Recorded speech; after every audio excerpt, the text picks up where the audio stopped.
In 2017, the Democratic county candidates for Delaware County, Pennsylvania, ran on a platform for ethics reform. At the same time, there was a national nonprofit called Represent Us fighting corruption across the nation.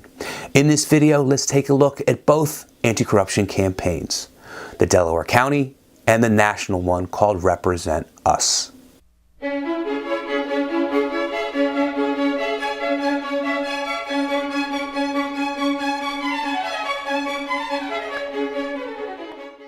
Welcome to PA Voter Information Network. This is Larry DeMarco, your host. The 2017 Democratic County Council campaign was the first to organize a detailed, meticulous statistical analysis of the private contracts and profits earned from taxpayer dollars gained by government officials and large donors to the Republican Party. Years prior to the campaign, government corruption had been detailed and exposed in a book written 16 years ago by a Millersville professor and Delaware County native, John McLarnon. His doctoral thesis was called Ruling Suburbia, where he detailed all this information. He discusses his book earlier this year in an exclusive interview with PA Voter Information Network. You can find the interview on the link above.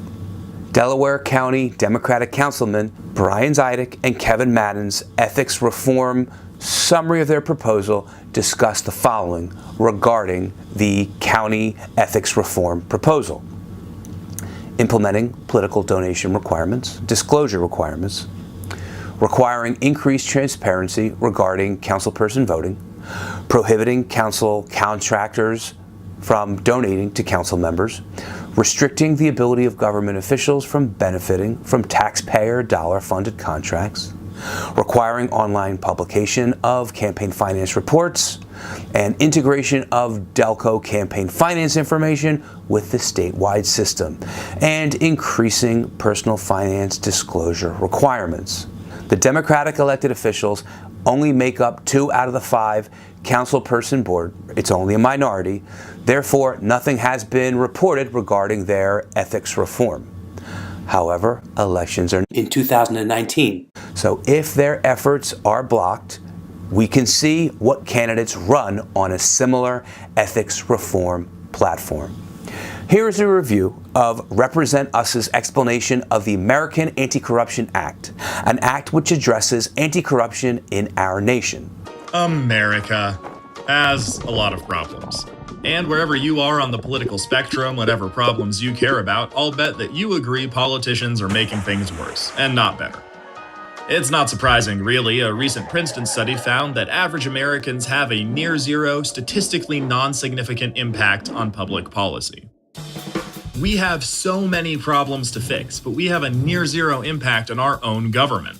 How is that possible? Well, politicians spend up to 70% of their time fundraising. Lobbyists write our laws and then donate to those politicians. We have a two-party duopoly, even though most voters don't like either party, and gerrymandering has made 86% of U.S. House elections so uncompetitive that we already know which party will win before the election even starts. I could go on, but here's what matters. There is a vast ring of influence over our elected leaders, and you know who's not a part of it? You. The system actually is rigged against ordinary Americans, and it's why all the issues you care about are stuck. For more about this problem, watch this video. But for now, let's talk about solutions. We started by asking constitutional attorneys, political experts, even ex-lobbyists, how do we unrig the system? And they all said the same thing. Fixing the laws that govern the political system would fix the system itself. So they helped us draft a model law called the American Anti-Corruption Act. The act is designed to undo this ring of influence and reinstate we the people as the top priority of our elected leaders. You can read the provisions of the act at anticorruptionact.org. We asked the American people what they thought of it, and more than 90%, progressive and conservative, support the Anti-Corruption Act. 90% across party lines. You know what else pulls that high? Free ice cream. And this kitten. But even with that much support, Congress simply won't pass it. I mean, why would they? They'd be changing the very system that keeps them in power. That's why we need to go around Congress, and that means a movement of people passing anti-corruption acts, city by city, state by state, across America. But wait, you say, how does passing state and local laws fix our broken federal system? Well, my friend, two ways. First, the US Constitution says that states set the rules for federal elections.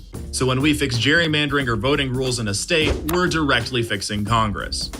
Secondly, as if that's not cool enough, allow me to quote directly from this Bloomberg News study, passing state laws ultimately leads to federal victory.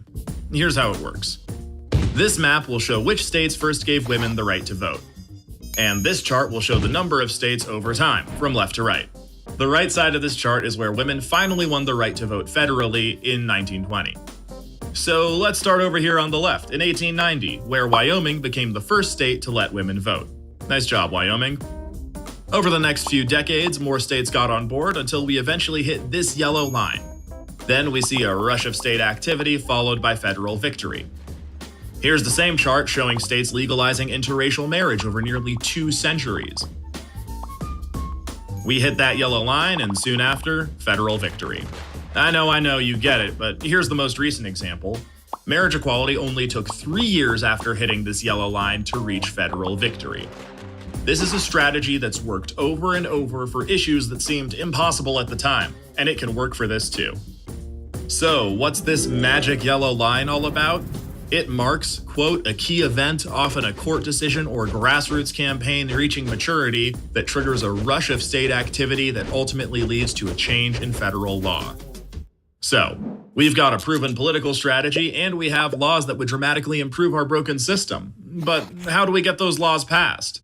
Well, that grassroots campaign reaching maturity, it's already happening right now.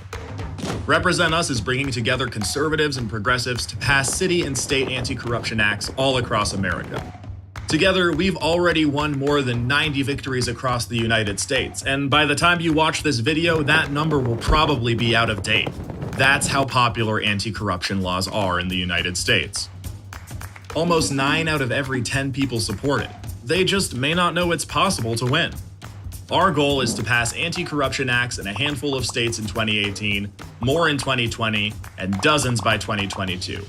All in pursuit of that tipping point where a rush of state activity leads to a change in federal law. Anti-corruption is a nonpartisan issue, and all sides are in favor of this noble cause. Republicans, Democrats, and independents all participate. Delaware County can join the growing trend of anti-corruption with a bipartisan anti-corruption bill, one that covers the local and federal level, because state law controls federal elections. We can reform Congress from the bottom up. I encourage everyone to review the American Anti-Corruption Act, Represent Us and its webpage, and the Madden-Zidek Blueprint for Anti-Corruption. A copy of the proposal is saved in the description portion below this video. As a people, we demand that our county, state, and nation follow their example in moving in the direction of ethics reform and become the fine government it can become once again. If you like this episode, please subscribe to PA Voter Information Network, forward this link to all the people on your contact list and social media friends. Click the like button and leave a comment. Signing off. Tune in next time. Bye for now.